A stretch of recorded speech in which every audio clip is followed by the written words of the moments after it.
수요예배를 드리는 우리 모든 성도들에게 하나님의 은혜가 넘치기를 주의 이름으로 축원합니다. 오늘 우리에게 주신 하나님의 말씀은 요한 1서 2장 18절로 23절 말씀까지 보시겠습니다. 아이들아, 지금은 마지막 때라. 적 그리스도가 오리라는 말을 너희가 들은 것과 같이 지금도 많은 적 그리스도가 일어났으니 그러므로 우리가 마지막 때인 줄 아노라. 그들이 우리에게서 나갔으나 우리에게 속하지 아니하였나니 만일 우리에게 속하였더라면 우리와 함께 거였으려니와 그들이 나간 것은 다 우리에게 속하지 아니함을 나타내려 함이니라. 너희는 거룩하신 자에게서 기름 부음을 받고 모든 것을 아느니라. 내가 너희에게 쓰는 것은 너희가 진리를 알지 못하기 때문이 아니라 알기 때문이요 또 모든 거짓은 진리에서 나지 않기 때문이라. 거짓말하는 자가 누구냐? 예수께서 그리스도이심을 부인하는 자가 아니냐? 아버지와 아들을 부인하는 그가 적 그리스도니 아들을 부인하는 자에게는 또한 아버지가 없으되 아들을 시인하는 자에게는 아버지도 있느니라. 아멘. 오늘 말씀은 적 그리스도를 분별하라 라는 말씀의 제목입니다. 이 세상에는 그 성능과 가치가 인정받는 그런 명품이 있는가 하면 그것을 모방한 가짜들이 많이 있습니다. 진짜의 특징은 그것을 구하기가 매우 어렵고 가격이 많이 비싸다는 것일 겁니다. 그런데 한번 구입하면 그 효과는 틀림없습니다. 분명한 만족감을 주고 그리고 오래가는 그런 특성이 있습니다. 그리고 가치가 시간이 지나면 지날수록 떨어지는 것이 아니라 가치가 그대로 존재하는 것입니다. 그런데 가짜는 쌉니다. 비슷한 기분을 만들어줄 수는 있지만 결코 진짜와 같지 않습니다. 어떤 사람이 홍콩에서 가짜 롤렉스 시계를 샀습니다. 가짜라는 것을 이미 알고 있었고 가짜라는 것이 또 그에게 큰 어떤 부담을 주지는 않았습니다. 근데 막상 사고 보니까 너무 좋아 보였습니다. 그래서 가짜라는 걸 알지만 지인들에게 이런 걸 선물하면 좋아하겠지 그렇게 생각해서 지인들에게 선물할 목적으로 한 10개를 샀다고 합니다. 그런데 그걸 들고서 비행기 타자마자 그게 멈췄습니다. 시계가 멈춘 거죠. 비행기 타자마자 시계가 멈췄습니다. 집에 와서 풀어보니까 정말 모든 시계들이 거짓말처럼 다 고장이 나 있었다고 합니다. 겉으로는 괜찮은데 겉으로는 괜찮아 보였는데 모두 고장나 있었다고 합니다. 초대교회 때 기독교 안에서도 가짜 진리가 나타나게 되었습니다. 기독교가 너무나도 능력 있고 성령의 역사가 너무나 아름답고 강력하니까 이것을 모방한 가짜 기독교가 생기기 시작한 것입니다. 가짜 기독교의 특징은 겉으로 보기에는 아주 비슷합니다. 효과도 비슷한 것 같습니다. 그런데 그 핵심적인 것은 절대로 모방할 수 없는 것이었습니다. 그 핵심적인 것 중에 하나가 바로 죄 용서함이었습니다. 그 죄 용서의 확신이었습니다. 그리고 성령의 능력을 체험하는 것입니다. 만약 우리가 진짜 복음을 붙든다면 분명히 죄 용서 받을 수 있습니다. 우리는 새 사람이 될 수 있습니다. 우리 속 사람은 변할 수 있습니다. 성령의 능력으로 충만해질 수 있습니다. 그런데 가짜 기독교, 유사 기독교에 빠져들면 인생을 잃어버리게 됩니다. 모든 축복을 빼앗깁니다. 바로 이것이 가짜와 진짜의 차이인 것입니다. 오늘 말씀을 보면 적 그리스도가 많이 나타났다 이렇게 말씀하고 있습니다. 적 그리스도라는 말을 헬라어 성경에는 안티크리스토스 이렇게 말합니다.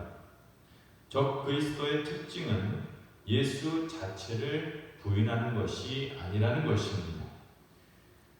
예수는 인정하는데 예수가 그리스도는 아니라는 것입니다. 이것이 구별되어야 하는 것입니다. 그러니까 예수는 인정하지만 예수가 하나님의 아들이라는 것은 부인하는 것입니다. 사람들은 이것을 굉장히 혼돈했습니다. 예수님을 인정합니다. 그런데 하나님의 아들이라고 말하지 않는 것입니다. 이것이 엄청난 차이를 가지고 있는 것입니다. 예수님이 말씀하시기를 소경이 소경을 인도하면 둘 다 구렁텅이에 빠진다 이렇게 말씀하셨습니다. 적그리스도인들은 영적인 맹인, 영적인 소경이었습니다. 그런데 많은 사람을 가르쳐서 또 영적인 맹인, 영적인 소경으로 만들고 있었던 것입니다. 이 안티크리스토스의 특징은 열심이 굉장히 크다는 것입니다. 굉장히 열심히 했습니다. 보통 기독교인들보다는 훨씬 더 많은 일을 했습니다. 훨씬 더 많은 전도를 했습니다. 성경 공부를 열심히 합니다. 그런데 문제는 절대로 죄 용서에 확신이 없었습니다. 그들은 많이 가르치고 많이 배웁니다. 시험을 보면서까지 열심히 하도록 만듭니다. 하지만 가르쳐 줄 때도 죄 용서를 모르고 죄 용서를 가르칠 수 없었습니다. 죄 용서 받았다는 말을 하지 않습니다. 더 기도해야 된다. 더 성경 공부해야 된다. 더 전도해야 된다. 더 선행해야 된다. 더 가서 일을 많이 해야 된다. 이렇게 말하지만 너 죄 용서 받았다. 이렇게 말할 수는 없는 것입니다. 너는 죄인이다. 넌 죄가 많다. 너 그 지옥 간다. 맨날 그런 식으로 사람을 옥죄는 것밖에 못합니다. 그런 거 할 수가 없습니다. 그리고 성령의 능력이 없습니다. 성령의 능력을 받고 기뻐하고 즐거워하고 감사하고 눈물 흘리고 열정적으로 하나님을 따라야 되는데 그런 것이 없습니다. 그냥 인간적인 명령에 복종하고 시간에 맞춰서 일하게 하고 규율에 맞춰서 복습하게 만들고 그렇게 얽매이는 모습이 이 가짜의 삶이었던 것입니다. 그러니까 진짜와 가짜는 엄청난 차이가 있습니다. 우리가 진짜 복음을 들으면 어떻게 됩니까? 우리가 말씀을 들으면서 죄 용서에 대한 확신을 가집니다. 예배드리면서 죄가 용서됩니다. 예배드리면서 성령 충만함을 받습니다. 그런데 가짜는 그렇게 못합니다. 아무리 집회를 많이 하고 아무리 성경 공부를 많이 하고 전도를 많이 해도 성령 충만함을 받을 수 없습니다. 기쁨이 없습니다. 감사가 없습니다. 이것이 핵심입니다. 우리 사회에 이단들이 굉장히 많이 설쳤습니다. 한때는 종말파들이 몇 월 며칠에 휴거한다. 그래가지고 온 세상을 떠들썩하게 만들었습니다. 제가 20살 때였는데 그때는 정말 무슨 일이 일어난 줄로 알고 사람들이 막 열광했습니다. 그만큼 사회 문제로 대두되었습니다. 심지어 그날 텔레비전에서 기자가 쫓아가서 중계까지 했습니다. 기자가 막 리포트를 합니다. 저는 지금 주거가 있을 것이라는 산에 올라와 있습니다. 20분 전입니다. 올라갈 기미가 보이지 않는군요. 시간이 다 돼갑니다. 교인들은 열광하고 있습니다. 이렇게 막 리포트를 할 정도였습니다. 이러니까 사람들의 전체적인 인식이 기독교는 광신적이다 이렇게 오해하고 믿지 않는 부모들은 자녀들이 교회 나가는 것을 굉장히 싫어하고 교회 못 나가도록 막 막아서게 되었던 것입니다. 어떤 교회는 가짜 교회가 있습니다. 만민중앙교회 이재록이라는 자는 자신을 하나님과 동급이라고 막 그렇게 해댔습니다. 그래서 PD수첩에서 고발을 하니까 거기 다니던 신도들이 우리 목사가 하나님으로 불리는 것을 막 비판한다고 막 그러면서 비판한다고 하면서 막 폭력으로 방송사를 막 점령하기도 했습니다. 또 통일교는 합동 결혼식을 합니다. 외국의 많은 사람들이 통일교에 속아서 이 합동 결혼식을 하려 막 우리나라까지 막 찾아옵니다. 그래서 뭐 한때는 한 번에 3천 쌍씩 결혼을 시켰습니다. 또 어떤 사교 집단에서는 교주가 교인들을 막 성폭행을 하고 그리고 뭐 심지어 교인을 죽여서 안매장도 하고 별의별 짓을 다 했습니다. 심지어는 우리나라 유력 일간지에다가 전면 광고를 해서 뭐 잠실 체조 경기장에서 뭐 성경 공부 집회를 한다고 뭐 그렇게 합니다. 또 신천지에서는 무료 성경 공부, 무료 성경 신학원 뭐 이런 거를 차려가지고 교인들을 데려가는 일들도 많이 있었습니다. 우리 한국 교회가 겉으로 보면 부흥하기는 많이 부흥했지만 사실 말씀을 붙들지 않았던 여러 가지 병적인 현상, 병폐적인 그런 현상이 나타나게 되었는데 이단이 서식하기에 좋은 풍토를 만들었다는 것입니다. 더러운 물이 고이면 벌레가 생깁니다. 모기가 와서 알을 낳고 하루살이가 와서 알을 낳고 벌레가 생깁니다. 교회가 바른 진리에 서 있지 않으면 이단들이 들끓게 되는 것입니다. 그래서 교회는 항상 교인들에게 바른 말씀을 가르쳐야 하고 항상 깨어 있어야 되고 긴장해야 되고 예배 때마다 죄 용서 받고 예배 때마다 성령 충만하도록 준비가 되어 있어야 할 것입니다. 오늘 말씀 2장 18절 말씀을 보시면 아이들아 지금은 마지막 때라 적 그리스도가 오리라 하는 말을 너희가 들은 것과 같이 지금도 많은 적 그리스도가 일어났으니 그러므로 우리가 마지막 때인 줄 아노라. 여기서 아이들아 이렇게 말하고 있습니다.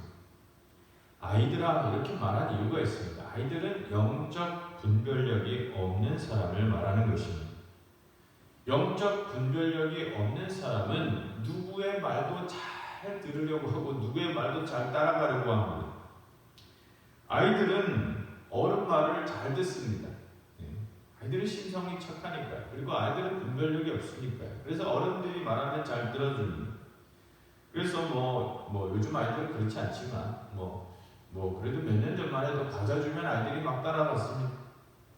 그래서 유괴와 같은 그런 나쁜 일에 걸려들게도 되는 것입니다. 그래서 엄마들은 계속 아이들을 잘 가르쳐야 됩니다.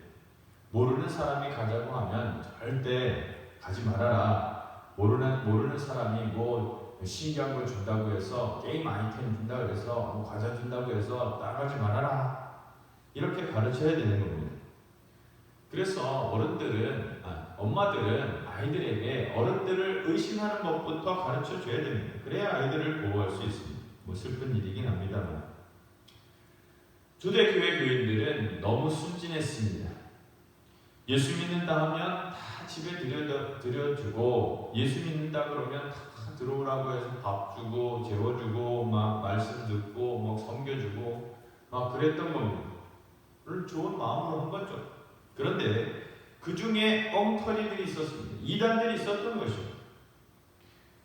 제가 어렸을 때는 뭐 길거리에 각종 부흥의 포스터들이 막 붙어 있었습니다. 단편하게 어느 교회에서 뭐 집회가 뭐 누가 온다 뭐 그러면서 부흥의 포스터들이 많이 붙어 있었습니다. 저는 주일학교 때 그런데 너무 가보고 싶었습니다. 그래서 엄마한테 가도 돼요? 가볼까요? 막 그렇게 했습니다. 뭐 너무 열정이 있었던 것 같아요. 그런데 엄마가 말렸습니다. 이상한데 가지 말라고 하셨습니다. 그래서 왜 이상하나 그렇게 생각을 하긴 했습니다. 나중에 보니까 다 이단들이었습니다. 대학가에도 이단들이 얼마나 많습니까? 대학가에 이단들이 설치입니다. 대학생들이 똑똑한 것 같죠. 좋은 학교, 좋은 대학교, 똑똑한 것 같습니다. 그렇지만 이단에 많이 빠집니다. 이단에 빠지는 거 보면 정말 어처구니가 없습니다. 그것도 모르고 이단을 쫓아다닙니다. 대학가에 이단들이 많이 설치고 있습니다. 서울대, 연세대, 고려대 뭐 할 것 없이 막 다 이단들이 설치고 있습니다. 이런 잘못된 신앙을 배우면 분별력을 잃어버립니다. 이단이 무서운 이유는 영혼을 도둑맞기 때문에 그런 것입니다. 이단에 빠지면 대화가 되지 않습니다. 분명히 자기 남편인데 대화가 되지 않습니다. 분명히 자기 아내인데 대화가 되지 않습니다. 부모와 자식 간의 대화가 정상적인 대화가 이루어지지 않습니다. 이단에 빠지면 직장도 그만둬 버리고 학교도 그만둬 버리고 가출해 버리고 연락이 단절돼 버립니다. 영혼을 도둑맞는 것이 가장 무서운 것입니다. 교회 선택이 왜 중요한가 하면 자기 영혼을 맡기는 것이기 때문에 그런 것입니다. 그래서 교회 선택은 내 영혼을 맡기고 내 젊음을 맡기고 내 인생을 맡기는 것이기 때문에 분별력이 필요합니다. 분별력이 반드시 요구됩니다. 그냥 누가 가자고 해서 친구가 가자고 해서 친척이 가자고 해서 예쁜 여학생이 가자고 해서 따라가면 안 되는 겁니다. 물론 예쁘고 신앙도 좋을 수 있지만 분별력이 필요한 것입니다. 왜 적그리스도 안티크리스토스가 나타나느냐 하면 그 첫 번째 이유가 성경에는 이해되지 않는 것들이 많이 나오기 때문에 그렇습니다.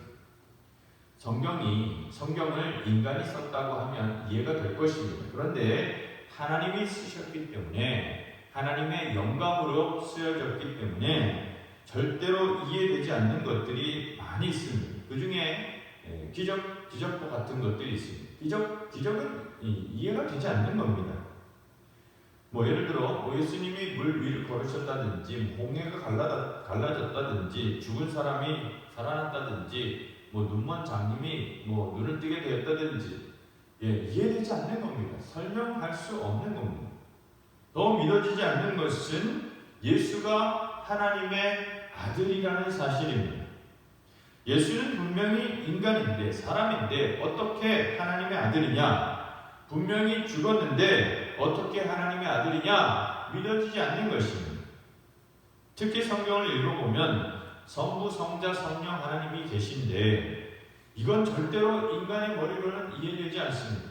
아니 하나님이 한 분이면 한 분이지 왜 성부, 성자, 성령 따로 계시느냐? 이 사람의 머리로 이해되지 않는 겁니다. 그래서 이단들은 이해되지 않는 것은 그냥 빼버립니다. 생략해버립니다. 예를 들어 삼위일체 빼버립니다. 미국의 유니테리언 처치라는 것이 있죠. 예수가 하나님의 아들이 아닌 것 같아 그러면서 빼버립니다. 결국 이상한 종교가 되어버리는 것입니다. 공상소설처럼 되어버립니다.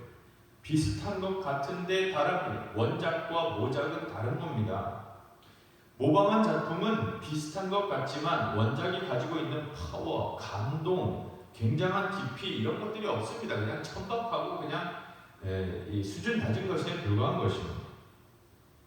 특히 적그리스도가 생기는 것은 인간이 교만하기 때문에 그런 것입니다. 원래 인간은 감히 하나님의 영역에 접근할 수 없고 건드리지 못합니다. 그런데 인간이 교만해지면 하나님의 영역을 침범하려고 하는 것입니다. 다빈치 코드 같은 그런 영화 소설 그런 것은 이 하나님의 영역에 대해서 막 인간화시키는 것을 넘어서 막 그것을 대표적인 것으로 만들어버립니다. 예수님 옆에 있는 수염 없는 사람 그러면서 요한이 아니라 막달라 마리아다 막 이렇게 말하는 겁니다. 그런 소리를 합니다.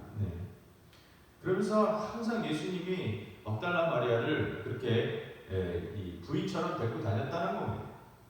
마지막 때가 되면 그런 이야기합니다. 과감하게 막 그런 이야기를 해서 엄청나게 사람들이 관심을 끌어내려고 하고 책 팔아먹고 영화표 팔아먹는 겁니다. 정상적일 때는 그런 이야기 못합니다. 그런데 말세가 되면 하나님의 영역을 침범하는 것입니다. 그래서 막 인간이 그걸 다 해집고 다닙니다. 그러면서 막 잘난 체를 하고 아는 체를 하고 그리고 막 그것이 막 별거 아닌 것처럼 막 꾸며낸 이야기인 것처럼 공상인 것처럼 사람들이 만들어낸 이야기인 것으로 그걸 만들어버리는 것입니다. 그래서 사도 요한은 말하기를 적그리스도가 나타나는 것이 바로 마지막 때라는 것을 알라고 말씀하고 있는 겁니다. 뻔한 거짓말을 하는 사람 속에는 양심이 없습니다.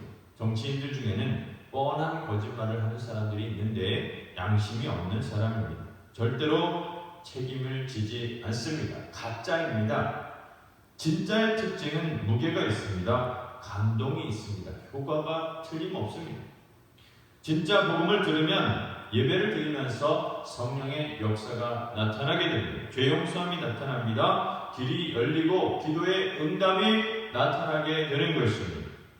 정통 기독교의 특징은 성령의 기름 부으심이 있습니다. 성령의 기름 부음이 있다는 것은 죄 용서를 받는다라는 것입니다. 우리가 가장 감사한 것은 늘 새 사람이 될 수 있다는 것입니다. 우리는 늘 새로워질 수 있습니다. 우리는 매일 새로워질 수 있고 매일 새 출발할 수 있습니다. 왜냐하면 죄 용서의 축복이 있기 때문입니다. 우리의 양심을 하나님께서 새롭게 하십니다. 우리의 양심의 고통을 치료해 주십니다. 또 놀라운 것은 성령의 능력이 계속 우리에게 임하는 것입니다. 그래서 우리는 예배를 드리면서 말씀을 들으면서 성령이 임하시기 때문에 내 가치가 회복됩니다. 내가 가치 있는 사람이라는 것을 알 수 있게 됩니다. 내 자신이 존귀한 사람이고 정말 하나님 앞에 바른 사람이고 깨끗한 사람이고 내가 하나님 앞에 바른 인격으로 설 수 있고 명품과 같은 사람이 될 수 있다는 것입니다. 이것이 기독교의 특징입니다.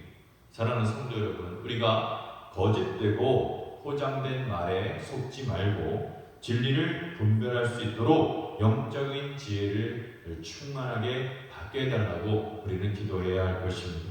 우리 교회가 진리 안에서 성령이 충만한 공동체가 되기를 바라고 모든 지체들이 하나님의 말씀의 능력과 또한 하나님의 사랑으로 충만해지기를 주의 이름으로 축원합니다. 기도하겠습니다. 거룩하시고 진실하신 하나님 아버지, 놀라운 은혜와 사랑으로 우리를 택하시어 예수 그리스도의 십자가 사랑으로 죄 용서함의 축복과 구원의 역사를 이루어 주심에 감사 찬양을 드립니다. 우리 주 예수 그리스도 안에서 진리 안에서 살게 하시고 영적인 분별력을 가지고 거짓되고 위선된 것을 구별하여 떨쳐버리게 하여 주옵소서. 이 세상을 적 그리스도의 세력들이 점령하려 날뛰며 위협하고 있습니다. 주 예수의 이름으로 멸하게 하시고 사탄의 세력과 영적인 싸움과 전투에서 밀리지 않도록 우리를 그리스도의 군사로 무장시켜 주시옵소서. 믿음의 가정과 성도들을 주의 말씀 위에 굳게 세워주시고 흔들리지 않는 믿음과 열정으로 주님을 위하여 살 수 있게 하여 주시옵소서. 귀하신 우리 구주 예수 그리스도의 이름으로 간절히 기도하옵나이다. 아멘.